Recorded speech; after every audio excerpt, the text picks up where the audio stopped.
करते हैं, सावधान करते हैं। और यही नहीं, सावधान केवल मानस में नहीं, अनेक ग्रंथों में, नाना पुराण में भी जब जब विशिष्ट बात आई है तो तब तब गुरुओं ने, ऋषियों ने, विद्वानों ने, विदुषियों ने, ब्रह्मज्ञानियों ने, योगिनियों ने कहा सावधान हो जाओ।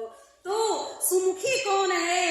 कहा जिसका मुख भगवान के मुख को देख के और उन्मुख हो। सुलोचनी कौन है? मृगनयनी कौन है? कहा जिसके सुंदर सुंदर नेत्र प्रभु के, मेरी मैया के दर्शन करें, वह मृगनयनी है। और चंद्र बदन कौन है? कहा चंद्र बदनी वो है जिसके ऊपर प्रभु की कृपा दृष्टि पड़ गई, माता की कृपा दृष्टि पड़ गई। तो तुम ही दया के सागर प्रभु जी, तुम ही पालनहारे,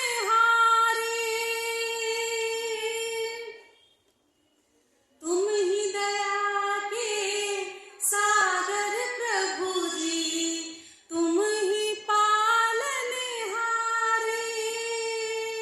और इतना ही नहीं, दुनिया भर में भटक लो, लेकिन जिन्होंने यह करके देख लिया, नहीं कहते ना, किया नहीं तो करके देख, लिया नहीं तो लेकर देख, दिया नहीं तो देकर देख, पैसा फेंक तमाशा देख, वो लोग को भी चैन कहाँ मिलता है? का भगवान की शरण में। बड़े से बड़े नास्तिकों की जीवनी देख लीजिए, नाक रगड़ के अंत अध्यात्म में, कथा में, सत्संग में आकर ही उनकी मुक्ति हुई है और उनका कल्याण हुआ है।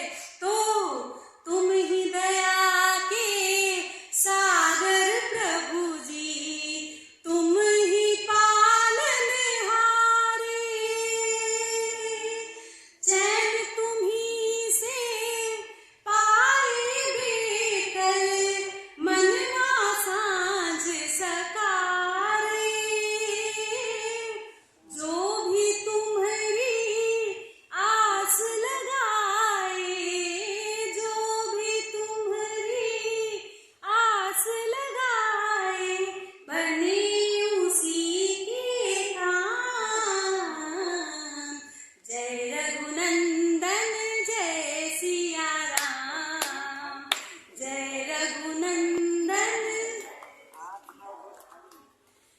हे दुख भंजन तुम्हें प्रणाम, हे दुख भंजन,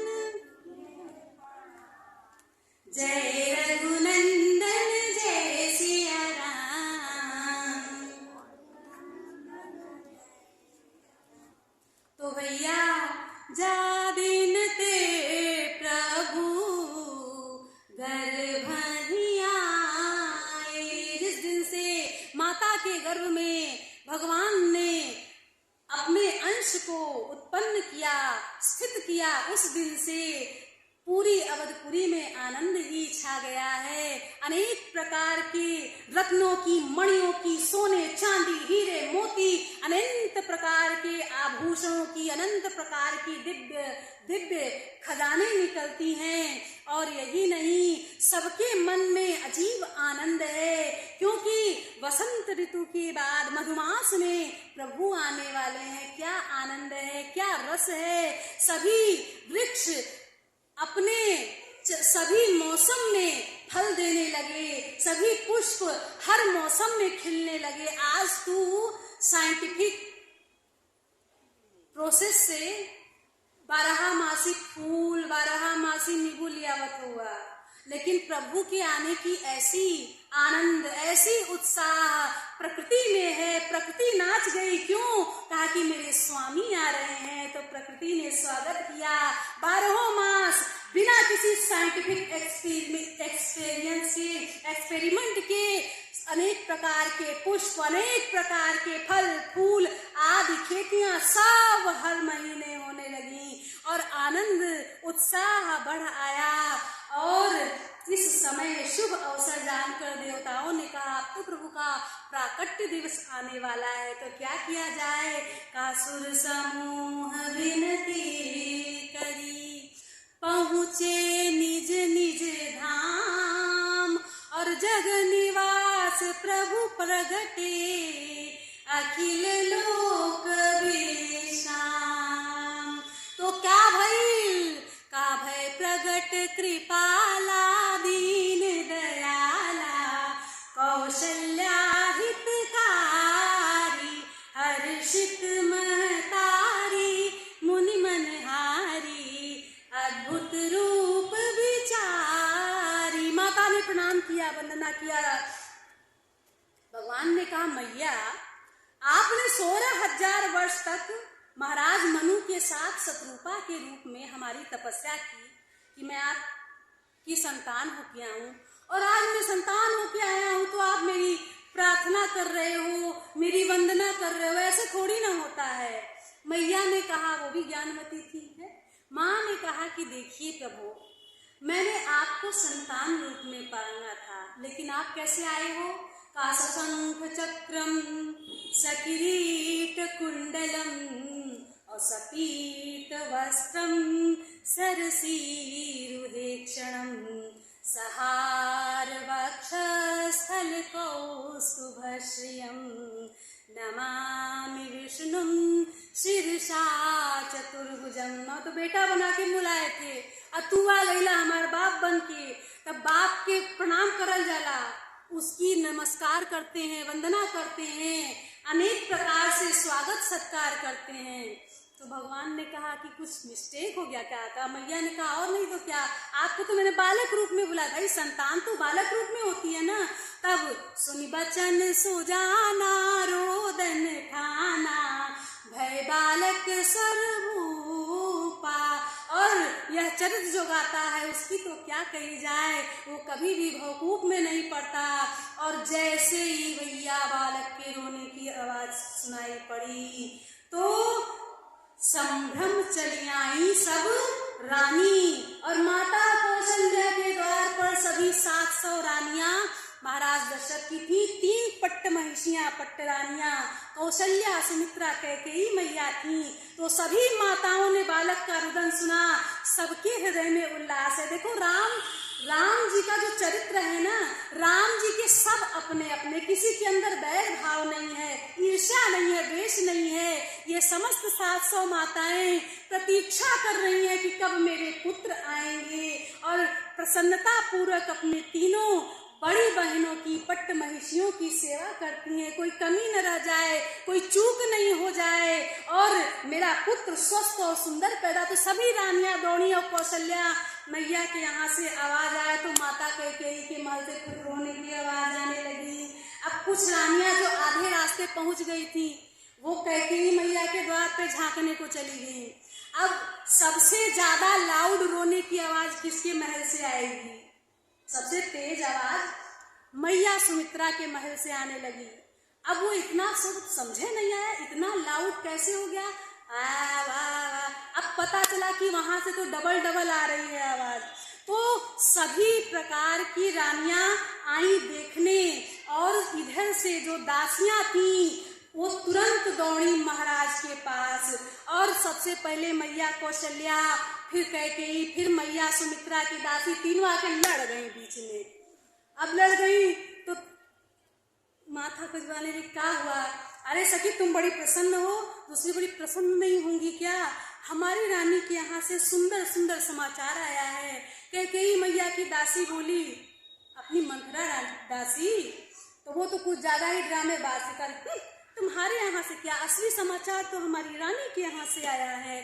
तीसरी रानी बोली कि तुम लोग ज्यादा खुश मत हो, मैं समाचार सुनाऊंगी ना तो महाराज नाच उठेंगे। अच्छा चलो देखते हैं। और तीनों दासियां दौड़ी इस कंपटीशन में कि पहले हम सुनाएंगे, लेकिन तीनों साथ गई। और तुरंत जब महाराज दशरथ ने सुना, गुरु का वाक्य था कि धरो धीर ओढ़े सुत चारी, और भगवान की आगमन की जब सूचना, प्रभु की आगमन की सूचना महाराज ने सुनी तो क्या हुआ? दशरथ पुत्र जन्म सुनि काना। क्या हुआ, क्या फीलिंग आई है ना? कहते कि आपका आपका फर्स्ट एक्सपीरियंस कैसा रहा माता पिता बनने का, अपने जीवन में जॉब करने का, इंटरव्यू देने का? पहली बार कई लोग मुझसे पूछते हैं कि जब तुम पहली बार मंच पे बैठी तो तुम्हारा एक्सपीरियंस क्या था है। तो सभी प्रकार से लोग, तो ये दशरथ जी से पूछा लोगों ने कि आपका एक्सपीरियंस क्या था, तो दशरथ जी तो कुछ कह नहीं पाए, लेकिन समझने वाले समझ गए।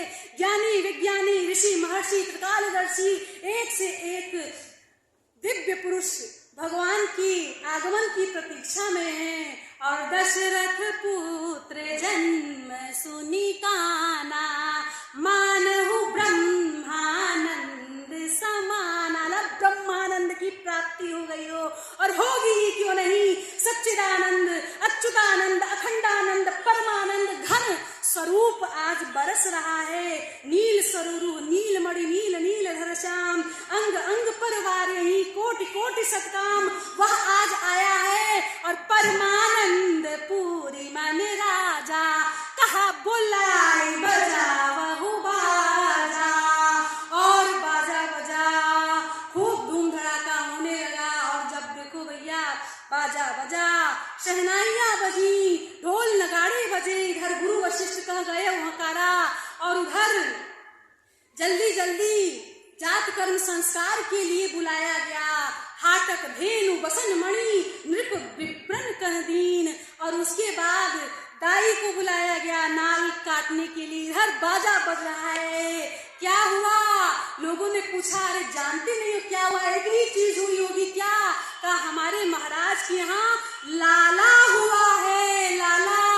अच्छा, तब तक से प्रहरी आया, सुनो सुनो सुनो अवध नगर के वासियों, तुम्हारे महाराज के घर एक नहीं, दो नहीं, तीन नहीं, चार चार सुंदर कुमारों का दिव्य जन्म हुआ है। तुम सबको उसकी बधाई हो, बधाई हो, बधाई हो। और साथ में राम जन्मभूमि के उद्धार की 500 साल बाद सबको बधाई हो, बधाई हो और खूब बधाई हो। तो बजायो कौशल्या रानी लल्ला, अवधपुर में हल्ला सो मच गयो। जायो कौशल्या रानी लल्ला, अवधपुर में हल्ला सो मच गयो। यहाँ न मची काशी में हल्ला, चिंता मत करा, यहाँ बाबा विश्वनाथ तो खूब भव्य बनी, चिंता मत करा, खूब मस्ती से गावा। जायो कौशल्या रानी लल्ला, अवधपुर में हल्ला सो मच गयो।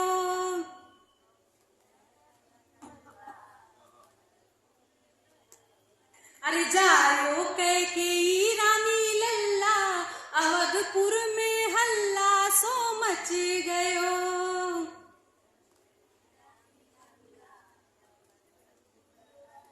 अरे जायो सुमित्रा रानी लल्ला, अवधपुर में हल्ला सो मच गयो।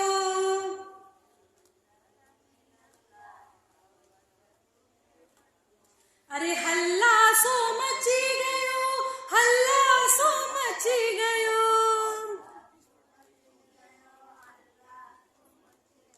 जायो कौशल्या रानी लल्ला, अवधपुर में हल्ला सो मच गयो।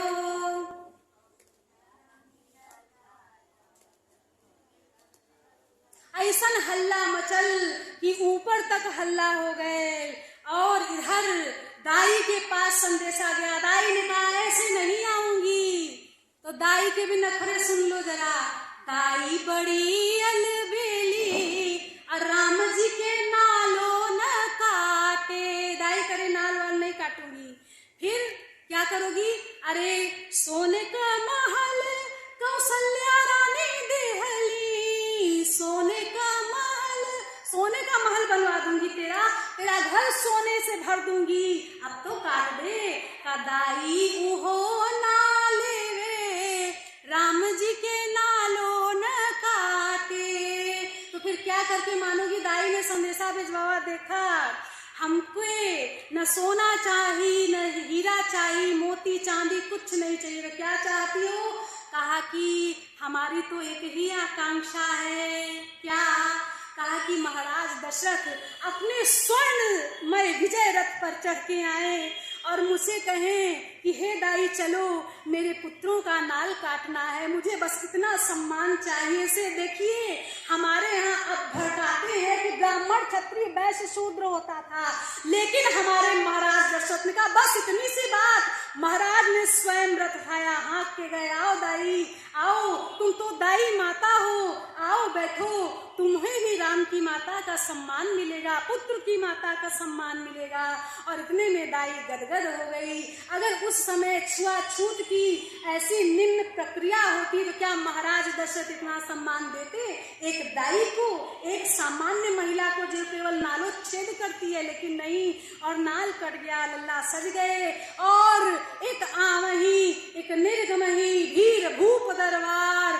और एक और चमत्कार हो गया कि भगवान का दर्शन करने के लिए खूब भीड़ लग गई। अब इतनी भीड़ लग गई कि ऊपर से सूर्य देव भी रुक के देखने लगे कि रुको रुको रुको, ठाकुर जी का दर्शन कर लें। इतने बाल रूप का, प्रिय रूप का दर्शन तो अलभ्य है। मैंने प्रभु के विराट रूप का दर्शन किया, चतुर्भुज रूप का दर्शन किया, दो भुजाधारी रूपों का दर्शन किया, मत्स्य कच्छ वराह नरसिंह आदि रूपों का दर्शन किया, लेकिन आज तो प्रभु का स्वरूप ही है। क्यों? कहा मेरे प्रभु ने चतुर्व्यूहा अवतार लिया है।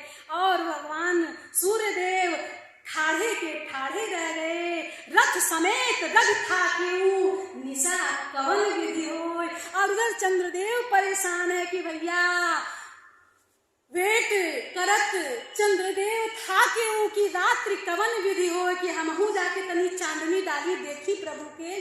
भगवान ने कहा चिंता मत करो चंद्रदेव, भले ही सूर्यदेव को इस अवसर पर मेरे दर्शन का शुभ सौभाग्य मिला, जब मैं अगला अवतार लूंगा ना तो तुम्हें खूब दिल खोल के दर्शन दूंगा। और एक और वरदान, अपने नाम के आगे आपका नाम लगाऊंगा, श्री राम चंद्र। और यही जो रीति है मेरे प्रभु श्री कृष्ण ने भी अपनाई, उनकी आगे भी लगता है श्री कृष्ण चंद्र। ऐसे करुणानिधान कृपा में प्रभु हैं। और एक से एक सुंदरियां आने लगी। मेरे रघुवर झूले पालना, मेरे रघुवर झूले पालना, मेरे रघुवर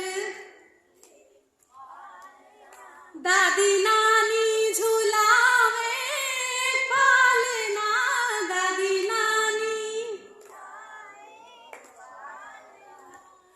नादा नाना खींचे डोरिया, दादा नाना खींचे, मेरे रघुवर झूले पालना, मेरे रघुवर मौसी बुआ झूलावे पालना,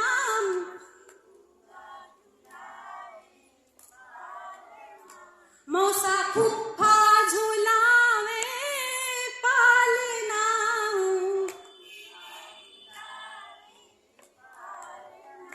सब भक्त खींचे डोरिया, सब भक्त मेरे अच्छा रघुवर, देखो रघुवर सिर्फ राम जी नहीं है, मेरे राम, मेरे लक्ष्मण, मेरे भरत शत्रुघ्न सब रघुवंशी हैं, सब रघुवीर हैं और सब रघुवर हैं। तो किसी एक की संज्ञा नहीं दूंगी, रघुवर से समझ लो ये चारों ललना झूल रहे हैं, एक नहीं चार। कहते हैं ना एक के साथ एक फ्री मिल जाए तो क्या बात, एक के साथ चार भगवान ने दे दिए। धर्म अर्थ काम मोक्ष क्या लोगे, आओ मेरी शरण में, सब हो जाएगा। और तो और सब सखियां झूलावे पालना,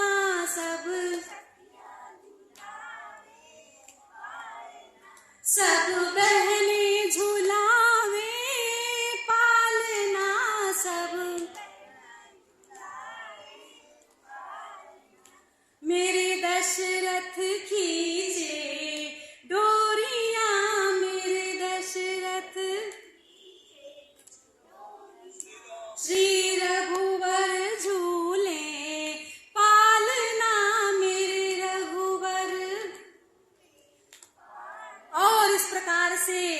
शुभ समय आया, नामकरण का वशिष्ठ ऋषि को बुलाया गया और वशिष्ठ ऋषि ने सुंदर नाम किया कि शोभा धाम राम असनामा, और लक्षण धाम राम प्रिय, सकल लोक अभिराम।